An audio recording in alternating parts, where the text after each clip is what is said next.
नमस्कार, स्वागत आहे तुमचे आमच्या चॅनेलमध्ये। आवाज महामुंबईचा, शोध बातमीचा, कौल मनाचा। चला तर मग आमचे चॅनेल शेअर करा, लाईक करा आणि सबस्क्राइब करा। धन्यवाद। वनमंत्री गणेश नाईक यांचा जनता दरबार। जनतेच्या प्रश्नावर तात्काळ तोडगा, वनमंत्री गणेश नाईक। भाजपा जनता दरबारास उत्स्फूर्त प्रतिसाद।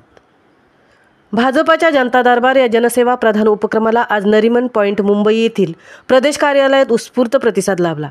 राज्यभरातून आलेल्या नागरिकांनी आपल्या समस्या आणि गाऱ्हाणी मांडत थेट मंत्री महोदयांशीच संवाद साधला।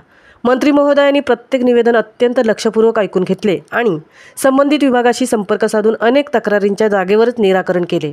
या दरबारात वनमंत्री माननीय गणेश नाईक यांनीही नागरिकांच्या विविध समस्या जाणून घेतल्या आणि त्यावर तात्काळ कार्यवाहीचे निर्देश दिले।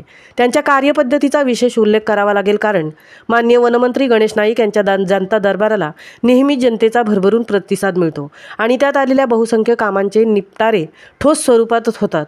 या दरम्यान संबंधित विभागाचे अधिकारीही दरबारात उपस्थित असतात। नागरिकांनी दिलेल्या लेखी निवेदनांचे नोंदवहीत संकलन केले जाते आणि त्याची उत्तरेही अधिकाऱ्यांमार्फत लेखी स्वरूपात नागरिकांना वेळेवर दिली जातात। ही प्रक्रिया संपूर्ण पारदर्शक असून जनतेचा विश्वास मिळवण्याचा भाजपचा प्रयत्न या माध्यमातून प्रकर्षाने दिसून येतो। या उपक्रमामुळे पक्षाच्या पदाधिकाऱ्यांसह सर्वसामान्य जनतेशी थेट आणि प्रत्यक्ष संवाद साधण्याची संधी मिळते। भाजपचा जनता दरबार केवळ तक्रारींचे ऐकण्यापुरता मर्यादित न राहता त्या समस्यांवर प्रत्यक्ष कृती करत एक परिणामकारक जनसंपर्क आणि जनसेवा मॉडेल सिद्ध झाला आहे। पक्षाच्या वरिष्ठ नेतृत्वाने सुरू केलेला हा उपक्रम आता दर महिन्याला नियमितपणे राबवला जाणार असून अधिकाधिक नागरिकांनी या उपक्रमाचा लाभ घ्यावा असे आवाहनही करण्यात आले आहे। आवाज महामुंबईचा चॅनेलसाठी निलेश फुंडेंसह तृप्ती भोईर, मुंबई।